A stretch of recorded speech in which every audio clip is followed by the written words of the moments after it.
ბათუმელებისა და ნეტგაზეთის დამფუძნებელი მზია ამაღლობელი მისი სურვილით კლინიკა ვივამედიდან პენიტენციურ დაწესებულებაში დააბრუნეს. როგორც საიაში აცხადებენ ექიმების მიერ მოწოდებული ინფორმაციით, ის 26 თებერვალს უნდა გადაეყვანათ პენიტენციურ დაწესებულებაში. თუმცა იმ დროისთვის ის ჯერ კიდევ რჩებოდა კლინიკაში მიუხედავად იმისა, რომ სამედიცინო პერსონალმა მზია ამაღლობელი გაწერა. ჟურნალისტმა შიმშილობა 18 თებერვალს შეწყვიტა.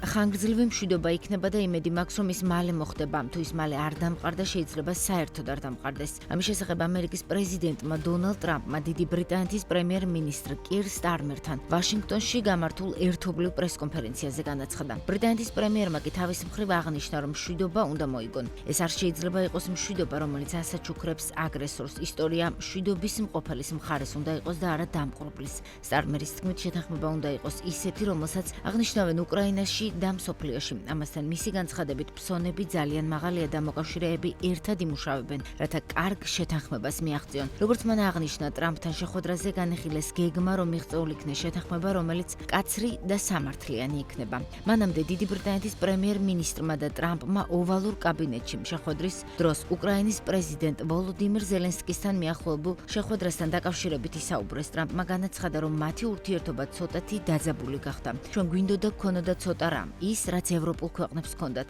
იცით, ისინი ფულს გასცემენ და იბრუნებენ ფულს. ჩვენ არ ვიღებთ ფულს უკან, აღნიშნან მან, რა დროსაც კირ სტარმერმა სწრაფად შეუსწორა სიტყვა ტრამპს. ჩვენ ყველაფერს არ ვიბრუნებთ, საკმაოდ ბევრი საჩუქრად გადაეცა. იყო გარკვეული სასხები, მაგრამ ძირითადად ის იყო საჩუქრად გაცემული, უპასუხა სტარმერმა. ამერიკის შეერთებული შტატების პრეზიდენტმა შეხვედრისას ჟურნალისტის კითხვაზე ასევე განაცხადა, რომ არ სჯერა ზელენსკის, რომ დიქტატორს დაუძახებდა. ამერიკის პრეზიდენტი დონალდ ტრამპი რუსეთის წინააღმდეგ სანქციებს კიდევ ერთი წლით ახანგრძლივებს. ამის შესახებ ამერიკის ფედერალურ რეესტრში გამოქვეყნებულ დოკუმენტშია ნათქვამი. კერძოდ დოკუმენტი 2014, 18 და 2022 წელს მიღებულ სასანქციო სიას ეხება. შესანიშნავი იყო დონალდ ტრამპთან საუბარი. ნატოს წევრები დამატებით მილიარდებს ამზადებენ უკრაინის დახმარებისთვის და წვლილისთვის უსაფრთხოების გარანტიებში. ამის შესახებ ნატოს გენერალური მდივანი მარკ რუტე ამერიკის პრეზიდენტთან სატელეფონო საუბრის შესახებ X-ის საკუთარ გვერდზე წერს. ასევე რუტე ყურადღებას ამახვილებს ამერიკისა და ნატოს გაძლიერებაზე. მისი თქმით, ნატოს მოკავშირეები სწრაფად მოქმედებენ, რათა უფრო მეტი ინვესტიცია განახორციელონ თავდაცვაში. ევროკავშირის ლიდერები უკრაინაში მიმდინარე ომის დასრულების შესახებ პოტენციურ მოლაპარაკებებში სპეციალური წარმომადგენლის დანიშვნას 6 მარტს დაგეგმილი შეხვედრის დროს განიხილავენ. ინფორმაციას ბლუმბერგი ავრცელებს. გამოცემა წერს, რომ ამ განხილვამ აქტუალობა მას შემდეგ შეიძინა, რაც ვაშინგტონმა პირდაპირ მოლაპარაკებები დაიწყო რუსეთთან და საუბარში არ მონაწილეობენ არც უკრაინა და არც ევროპა. ლიდერები განიხილავენ, როგორი უნდა იყოს სამშვიდობო პირობები და რა ვალდებულებები აქვს ბლოკს. გარდა ამისა, ევროკომისია აპირებს, რომ შეხვედრაზე კონტინენტის თავდაცვის ინდუსტრიის გაძლიერების გეგმა წარადგინოს.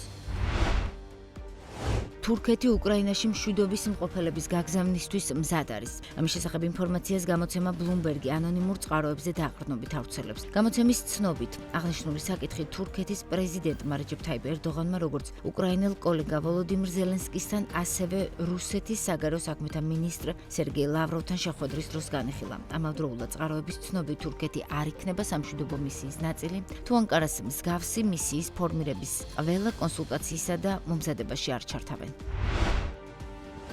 გერმანიის კონსერვატიული ბლოკის ქრისტიან-დემოკრატიული კავშირი, ქრისტიან-სოციალური კავშირი და სოციალ-დემოკრატიული პარტიის მაღალი თანამდებობის პირები კოალიციური მთავრობის ჩამოყალიბებაზე საცდელ მოლაპარაკებებს დღეს დაიწყებენ. ინფორმაციას როიტერსი ავრცელებს. გერმანიის ბუნდესტაგის არჩევნებში გამარჯვებული კონსერვატიული ბლოკის ლიდერმა ფრიდრიხ მერცმა განაცხადა, რომ სურს მთავრობა აღდგომამდე 20 აპრილს შეიქმნას. როიტერსი წერს, რომ კონსერვატორებსა და მესამე ადგილზე გასულ სოციალ-დემოკრატებს შორის კოალიცია არის ერთადერთი შესაძლებლობა.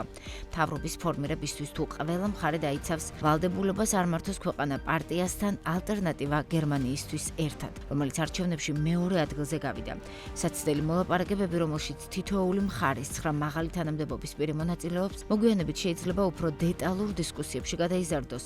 4 წლიანი საკანონმდებლო დღის წესრიგის დეტალური პროგრამის შედგენის მიზნით კონსერვატორების საარჩევნო კამპანია ეკონომიკურ საკითხებსა და მიგრაციის შემცირების დაპირებაზე იყო ფოკუსირებული. ოლაფ შოლცის სოციალურ-დემოკრატიული პარტიას კი მინიმალური ხელფასის გაზრდა სურს და სასაზღვრო კონტროლის გამკაცრებაზე მერცის ხედვას ეწინააღმდეგება.